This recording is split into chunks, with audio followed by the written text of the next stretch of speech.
From Hollywood, the NBC Theater presents...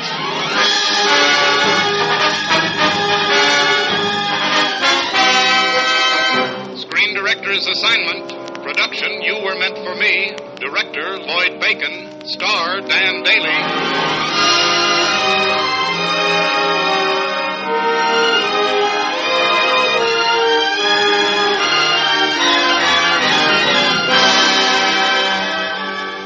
The Hollywood Screen Directors present a romance set to music, You Were Meant for Me, starring Academy Award nominee Dan Daly in his original role with Betty Lynn, and introducing the director of the film, Lloyd Bacon.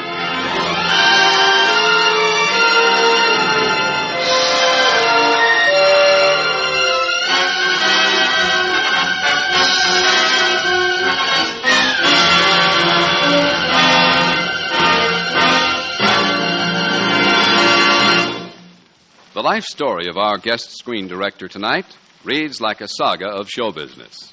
Born into a distinguished theatrical family, he himself became first a stage actor and then a film actor and director.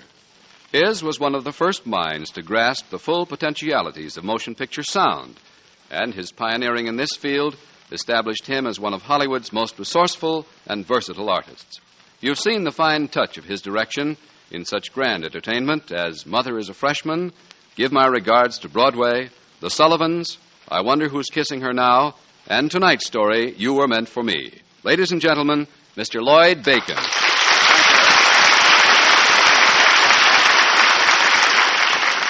Folks, our story tonight is about the closing years of an era of show business. Years packed with glitter and excitement, but somehow they were full of sweet music.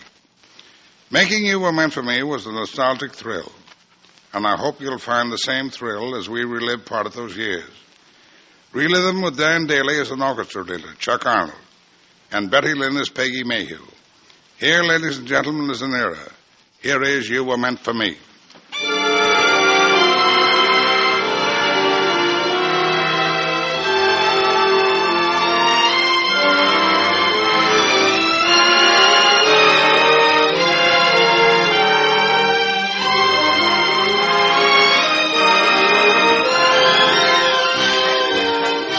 1929. What a year. It was the beginning of the end of the era of wonderful nonsense. Million-dollar gates, Red Grange, the Galloping Ghost, flagpole sitters, and marathon dancers. Admiral Byrd planting the stars and stripes in Little America. Rhapsody in Blue. Paul Whiteman was king of jazz, and George Gershwin and Irving Berlin were the men behind the throne. Common stocks and women's skirts were mounting to new heights, and I was doing pretty well myself. I had a smart little band, Chuck Arnold and his Sophisticates, that played the smaller circuits in one-night stands. We were doing a shot in Bloomington, and the dance pavilion was packed with the flaming youth of the town. That's when I met my Waterloo. Bloomington, 1929. Crazy rhythm, here's the doorway. I'll go my way, you go your way. Crazy rhythm, from now on we're through. Here is where we have a showdown. I'm too high-hat, you're too low down. Crazy rhythm, here's goodbye to you. They say that when a highbrow meets a lowbrow walking along Broadway, soon the highbrow, he has no brow. Ain't it a shame? And you're to blame. What's the use of prohibition? You produce the same condition. Crazy rhythm, I've gone crazy too.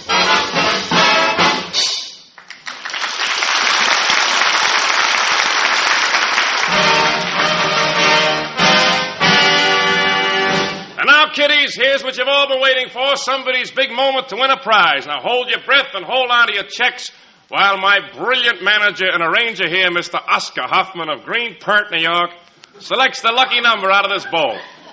For this, I gave up a concert career. Here you are, hotshot. Thank you, Oscar. And here it is, folks. Hold your breath. Yeah, hold it good and long. Here is the lucky number. It is 864. The number 864. Who's got it? 864. Me. Mimi has it. Well, Mimi, come on up here to the bandstand, atta girl. Come on up. Don't be nervous. Here she comes, folks. Give her a great big hand. Well, Mimi, Meet me with the 864. Come on, everybody. Let's give this girl a great big hand. Fortune smiles on a lovely lady, Miss... Mayhew. Peggy Mayhew. The lovely Miss Peggy Mayhew. And I'm not kidding. Lovely, spelled W-O-W. Wow. Congratulations, Peggy. And now for the prizes. Let's see what we have. One book of green trading stamps from Baum's Department Store. Very nifty. And there's a season pass for the Poli Theater. Good Tuesday matinees. And one article of feminine attire. It's gift wrapped from Weebow's Department Store. Thank you, Mr. Arnold. All right, and now in honor of this very lovely little lady, the boys and I would like to do a special arrangement of You Were Meant for Me. Your hand, beautiful lady. Oh, no. I mean, yes, sir.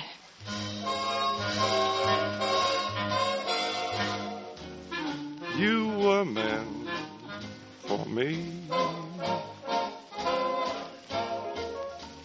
I looked down at Peggy Mayhew as I sang. I saw the worship in her eyes, and I thought, oh, here's another crooner-struck girl. Only there was more to this girl. All her heart was in her eyes, and it must have been a good heart, because those eyes were beautiful. All at once, I wasn't kidding. All at once, I meant every word of that song. This was it. Peggy Mayhew? Peggy Waterloo. After a third of a lifetime of girls, this was the girl. And I knew. I'm content the angels must have sent you, and they meant you just for me.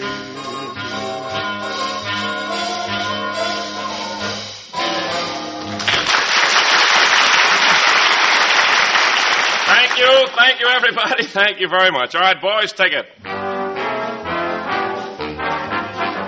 Well, thank you very much, Mr. Arnold. Mr. Arnold? Chuck, it was very nice. I enjoyed it. Oh, wait a minute. You're beautiful, you know that? Oh, thank you. May I have my hand back now? How about a prize for me? Prize? Yeah, a kiss. All right. You ask for it. There. Hey. Ooh. That's big-time foliage you got there. Oh, I've got to go. No, wait a minute. Look, Peggy. Meet me after the dance tonight. I can't, Chuck. I'm with a date. Well, meet me after the country lad takes you home. Not tonight. We play Peoria tomorrow night. How about coming over? I don't know, Chuck. Well, say you'll try. All right, I'll try. I'll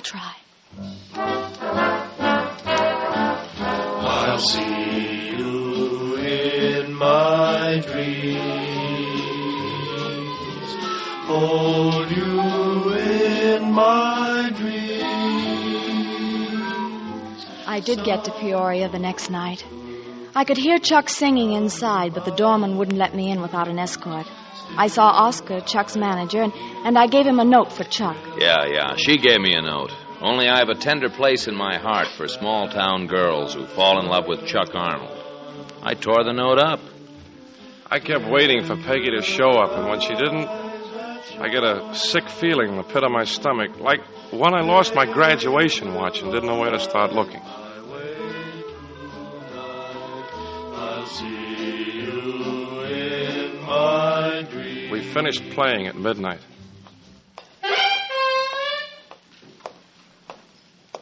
I went out afterward to walk off my disappointment.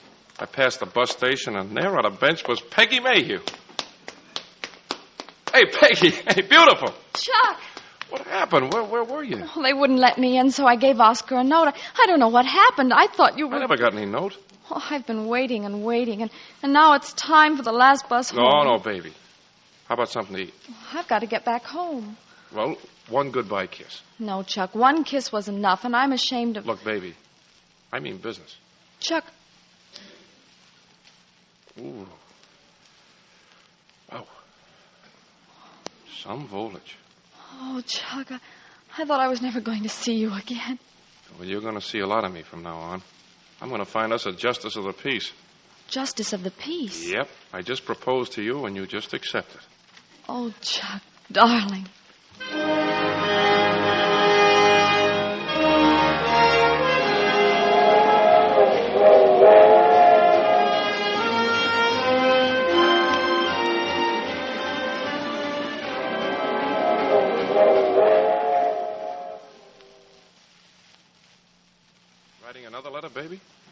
Mom and Dad.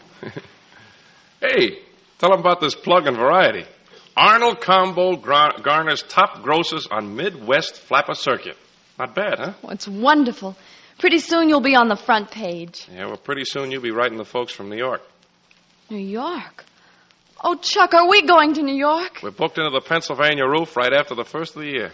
The Pennsylvania roof. Well, that's a big time. There's been a long pull, baby, but land is in sight. Chuck Arnold, now playing Pennsylvania Roof. Oh, I can see it in Variety here. Arnold Combo's sensation pen debut. Hey, you ride home to Mother and let Variety write their headlines. Chuck, what does this headline mean? Wall Street lays an egg. Nothing. Just forget about it. Forget it. Well, you can't make me forget that today is our anniversary. No kidding? 2 months. Well, let's go dancing someplace after the show. All right, Chuck. A busman's holiday, huh? After the show, we got a heavy date, it girl.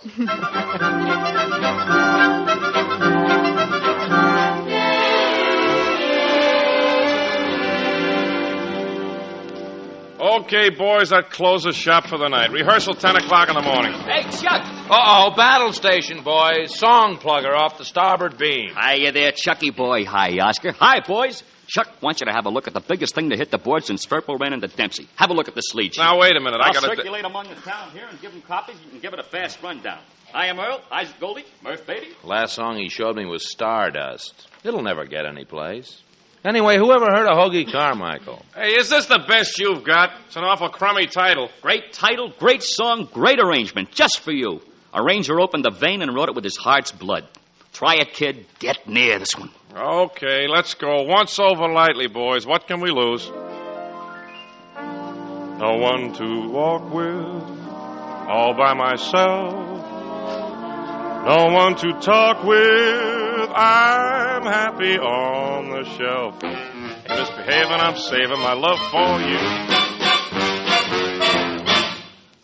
I know for certain the one I love. I'm through with flirting, it's you I'm thinking of. Hey, misbehaving, I'm saving my love for you. Like Jack Horner in a corner, don't go nowhere, what do I care? Your kisses are worthwhile waiting for, believe me. I don't go out late, don't care to go. I'm home about 8, me and the radio. Ain't misbehaving, I'm saving all my love for you. Boom, da-da, bit da-da, da tong tong da da. Ain't misbehaving, cause I'm saving all my love. Yes, I'm slaving and I'm raving, even waving flags above. Boom, da-da, bit da-da, da tong tong da da.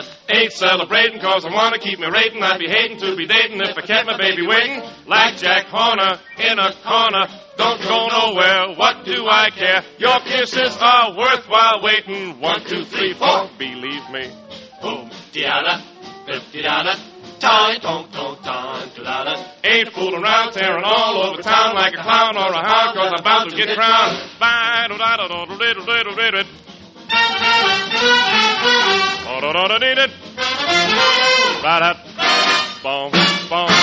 go out late, don't care to go. I'm home about 8 weeks. The radio ain't misbehaving. I'm saving all my love for who? You. Us? Yes. Oh. Saving all my love for you.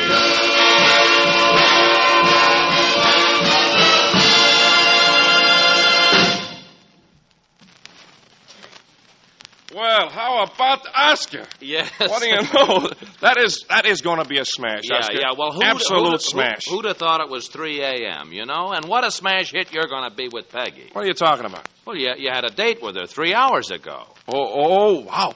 Oh, good night, fellas. I got to go. Now, wait a minute. Hold it, Chuck. You see, she's asleep now. Your date is ruined anyhow, so I can tell you what I was going to hold back from you until tomorrow. What's the matter? It's been a bad Friday on Wall Street. Well, how are we on the market? Cleaned out. Now you better sit down while I break the bad news. All of it.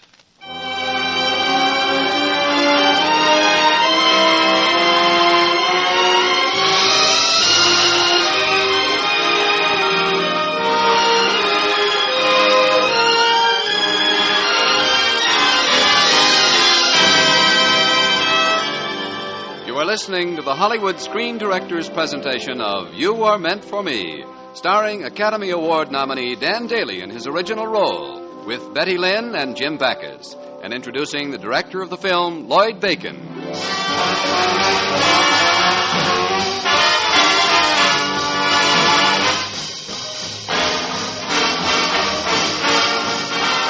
The next night I let Oscar conduct while I stood aside holding hands with Peggy trying to break the bad news. All of it. Chuck, it doesn't matter if you've lost your money. You're just starting on your career. There's New York. Look, honey, we don't get to play New York. Oh.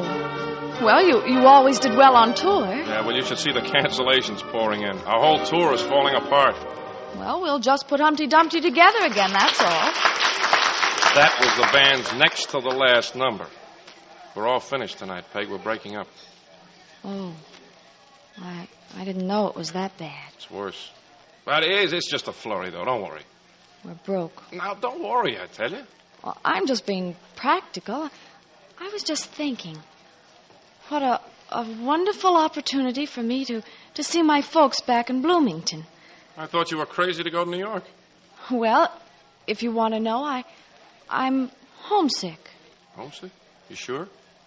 Kind of. Oh, well, that's different if you're homesick. Because if you wanted to go back just to save money... Oh, no. If you're homesick, that's different. And you'll love living in Bloomington for a while.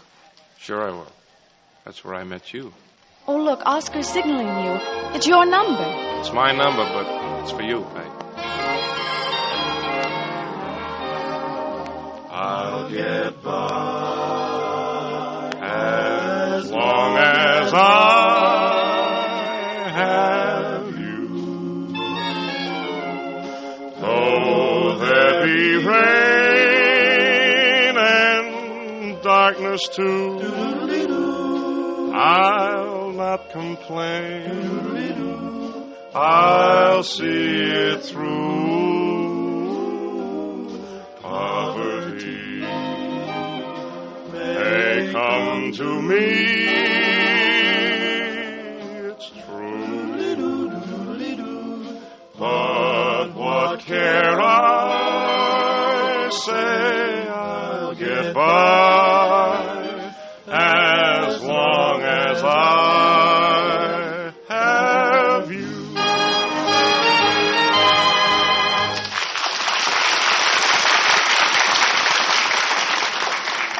And that's how I bowed out of the flapper circuit in 1929 and back into Bloomington.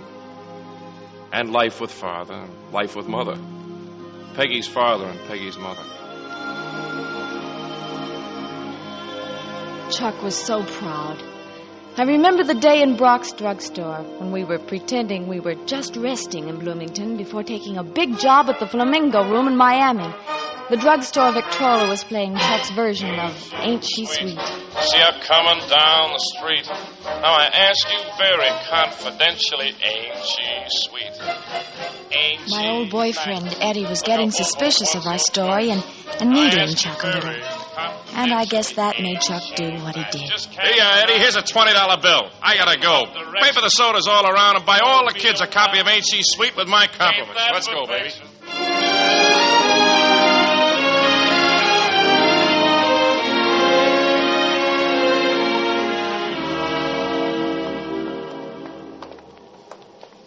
Chuck, that was kind of crazy tossing away our last $20 like that. Yeah? Look at what came in the mail today. Hey, look, step over by the street light.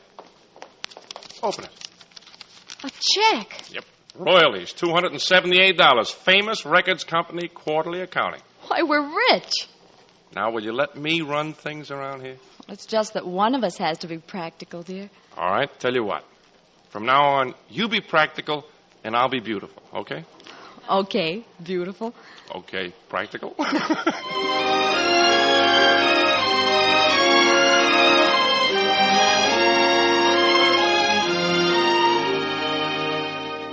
Now, Peggy, there's nothing for you to worry about. Lots of women have babies. Well, I was thinking about Chuck, Doctor. He'll receive excellent care. I mean, he doesn't know yet. Well, tell him he's a big boy now. Now, take a spoonful of that malt and cod liver oil whenever you think of it. You don't need it, but it'll make you feel precious.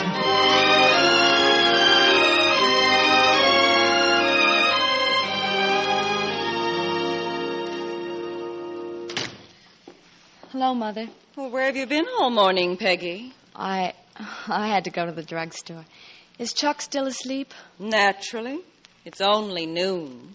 Mother, Chuck sleeps late because his rhythm is different than ordinary people. Well, if he was my husband, he'd change his rhythm to march time, I can tell you. Mother, so long as Chuck is pulling our weight around here, I'm not going to let him be bullied into doing just anything. In fact, I see there's another letter on the table from the famous records. That means we'll have some money for you this afternoon.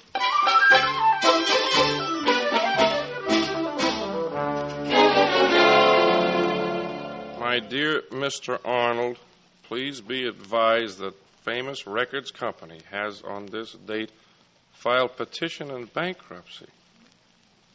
That's all, Peggy. No check? No check. How can a big concern like that go broke? I don't get it. I just don't get it.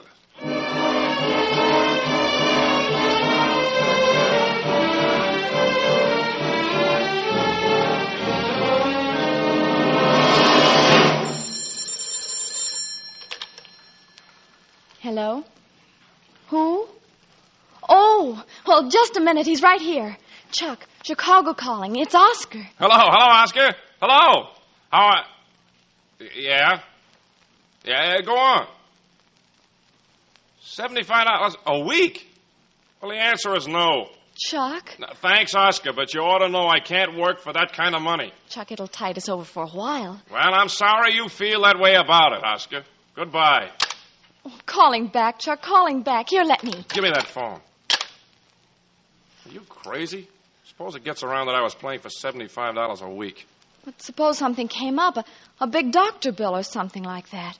$75 a week is better than nothing at all. It's big money in Bloomington. Not to me, it isn't. I'd rather dig ditches or take in floors to scrub. Do you bawl out your old man because he doesn't sell as many bricks in his brick factory as he used to? Well, at least he's working. He's always in there trying. He doesn't just mope around week after week, sponging on the family and... What? I didn't mean that, Chuck. Okay, Peggy. You've said enough. Chuck, I didn't mean to hurt you. I'll be toddling along now.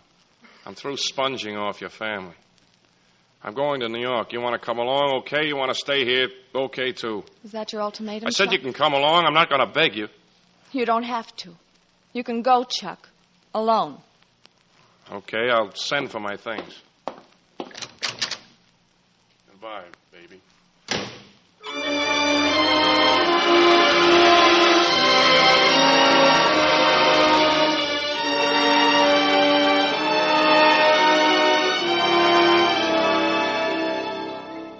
I could show the world how to smile. I could be glad all of the while. I could change the gray skies to blue if I had you. Peggy, will you please turn off that Victrola down there? Yes, Mother. Has that husband of yours come in yet? No, Mother. What? He isn't coming home. I can't hear you. Wait. There. Can you hear me now? I was trying to tell you that husband of mine isn't... Oh, Oscar. Well, don't be so cordial. You'll have trouble getting rid of me. Look, I get dizzy standing on a thick rug. So what do? I spend the afternoon in an airplane to get here just to talk Chuck out of a slight case of lunacy. Where is the guy? He left for New York early today, and as far as I'm concerned, he can stay there. Couldn't take it, could he? Glass jaw. I think you're being a little harsh on him. You can't still be in love with the quitter. He's not a quitter. You ought to be ashamed calling yourself Chuck's friend. Oh, you don't hate the guy then. Oh, Oscar. Oscar, what am I going to do? Well... You might try serving up some dinner for a working man. Chuck! Hi, Oscar. Get you in overalls. Working all day in your old man's brickyard is work, Peggy. Oh, darling, I thought... And you've hurt your foot. Wheelbarrow ran over me. Dr. Jones said for me just to take that stuff he gave you. Gave me? Yeah. Doc wants me to keep up my strength. He says we're going to have a baby.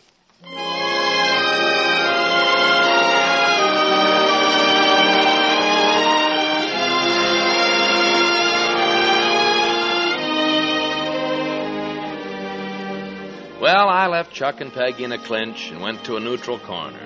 Somehow they made out together, just the way the rest of America made out together. Then wheels began to creak into motion again. The dead eyes of factories sparkled again. There was nothing to fear but fear itself, the man said. I saw Chuck the other day. His wife and I had a ringside seat at the Pennsylvania roof. Oscar, it's our lucky number song. Remember in 1929? Yeah, here he comes. Silver in his voice and a gleam in his eye. Winning number is 864. Who's got 864? Me. Hello, Mimi. Hello, darling. Happy anniversary. I'm content the angels must have sent you, and they meant you just for me.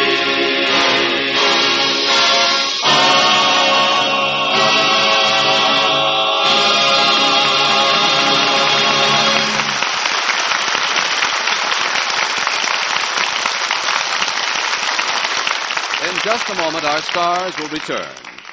Next week, the NBC Theater takes a long, hard look at domestic bliss as it brings you the satirical comedy The Perfect Marriage, starring 1948 Academy Award winner Loretta Young in her original role. And on following weeks, you will hear Fred McMurray and Bob Hope. And now, here are tonight's stars, Dan Daly and Betty Lynn, and screen director Lloyd Bacon.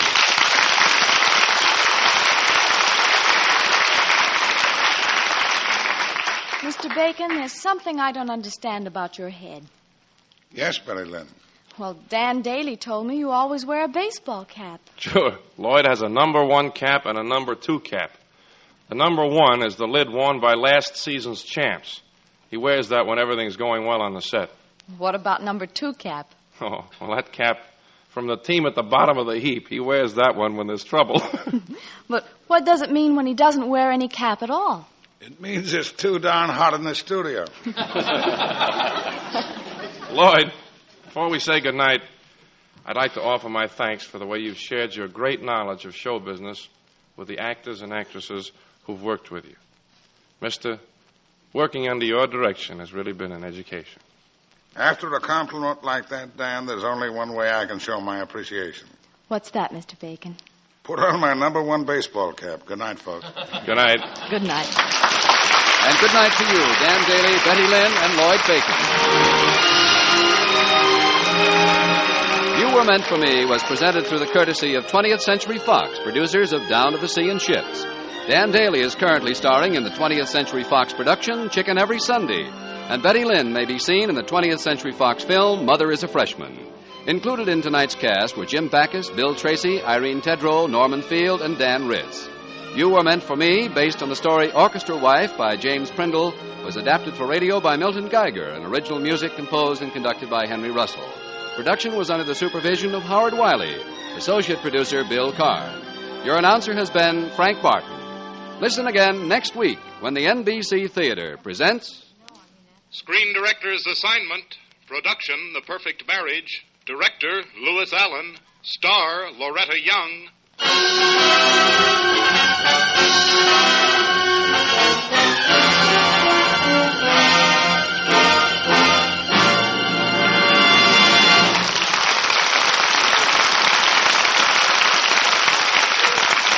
The NBC Theater came to you from Hollywood.